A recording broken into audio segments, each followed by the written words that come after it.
प्रत्येक युग के उद्धारकर्ता और नया नाम। बाइबल यीशु के दूसरे आगमन के बारे में भविष्यवाणी करती है।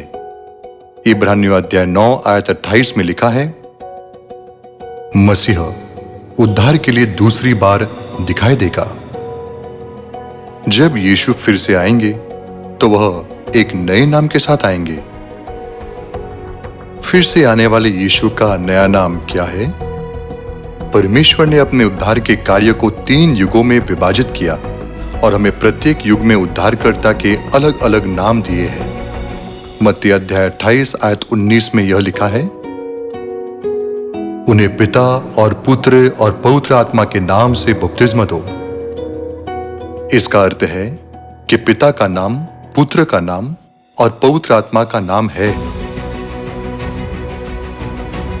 अब से आइए हम जानें कि प्रत्येक युग में उद्धारकर्ता का नाम क्या है। पिता के युग में उद्धारकर्ता का नाम क्या है? यशायाह अध्याय 43 आयत 11, मैं ही यहोवा हूं और मुझे छोड़ कोई उद्धारकर्ता नहीं। पिता के युग में उद्धारकर्ता का नाम यहोवा है। पुत्र के युग में उद्धारकर्ता का नाम क्या है? प्रेरितों के काम अध्याय 4 आयत 11, यह यीशु किसी दूसरे के द्वारा उद्धार नहीं, क्योंकि स्वर्ग के नीचे मनुष्य में और कोई दूसरा नाम नहीं दिया गया जिसके द्वारा हम उद्धार पा सकें। पुत्र के युग में उद्धारकर्ता का नाम यीशु है। चूंकि युग पिता के युग से पुत्र के युग में बदला, तो उद्धारकर्ता का नाम भी यहोवा से बदलकर यीशु हो गया। यह युग पवित्र आत्मा का युग है। चूंकि युग पुत्र के युग से पवित्र आत्मा के युग में बदला है, तो उद्धारकर्ता का नाम भी बदलना चाहिए। पवित्र आत्मा के युग में उद्धारकर्ता का नाम क्या है?